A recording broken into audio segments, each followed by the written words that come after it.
Le secret que les adventistes cachent plus que la formule du Coca-Cola. Et si je vous disais qu'au cœur de l'Église adventiste du 7e jour, un secret dort depuis plus de 80 ans. Un secret si puissant qu'il pourrait remettre en cause 3 des piliers mêmes de cette Église. Le sabbat du samedi, la date de la crucifixion du Christ et la prophétie du 22 octobre 1844. Ce secret, il s'appelle le sabbat lunaire, et son histoire a failli faire exploser l'Église. En 1995, sous la présidence de Robert Falkenburg Sr., la Conférence générale adventiste crée un comité spécial. Objectif: vérifier comment avait été calculé le fameux jour des expiations en 1844, base de la doctrine du sanctuaire. Au départ, on pensait que ce serait une simple vérification historique. Mais très vite, le comité découvre une incohérence majeure. Les pionniers adventistes avaient utilisé le calendrier biblique lunisolaire pour calculer cette date. Et si on appliquait ce même calendrier au sabbat hebdomadaire? Le sabbat ne tombait pas le samedi du calendrier grégorien. Panique au sommet. Le comité est fermé sans explication. Le dossier, classé. Le silence, imposé. 10 ans plus tard, en 2006, une adventiste américaine, Laura Lee Vornall Jones, tombe par hasard sur un trésor oublié. La collection Grace Amadon, plus de 3000 pages de documents, lettres et diagrammes, prouvant que l'Église connaissait cette vérité depuis longtemps. Avec sa mère et quelques amis, elle rassemble les preuves et publie un livre explosif, The Great Calendar Controversy. Dedans, elles expliquent comment le calendrier biblique lunisolaire, celui utilisé par les Hébreux, par Jésus et par les premiers croyants, change tout.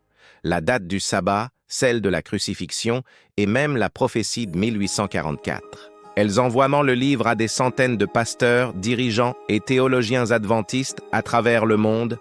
Résultat, silence total. Aucune réponse, aucune réfutation. Juste le mur. Puis viennent les représailles. Certains membres sont radiés pour avoir cru au sabbat lunaire. Les lettres restent sans réponse, et les rares réactions officielles évitent soigneusement la question principale. Si le calendrier biblique a servi à fixer le 22 octobre 1844, pourquoi ne pas l'utiliser aussi pour déterminer le vrai sabbat? Mais personne n'ose répondre, parce que ce serait reconnaître l'impensable. Soit 1844 n'est pas la vraie fin de la prophétie, soit l'an 31 n'est pas la bonne année de la crucifixion, soit le samedi n'est pas le sabbat biblique. Depuis plus de 80 ans, ce sujet dérange. Et pourtant, il ne s'agit pas d'une théorie, mais d'une question de cohérence biblique. Car au commencement, Dieu n'a pas donné à Adam et Ève le calendrier romain ni grégorien, mais un calendrier céleste fondé sur les cycles du soleil et de la lune. Alors pourquoi l'avoir abandonné? Et surtout, pourquoi craindre la vérité si elle vient de Dieu?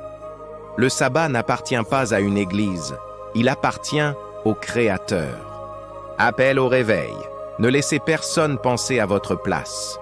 Ne suivez pas les hommes, suivez la lumière. Étudiez par vous-même, car la vérité n'a rien à craindre de l'enquête sincère. Le sabbat lunaire n'est peut-être pas une hérésie, mais un retour au sabbat du ciel. Merci de nous avoir suivis. N'hésitez pas de partager la vidéo pour libérer des âmes des griffes des loups déguisés en brebis.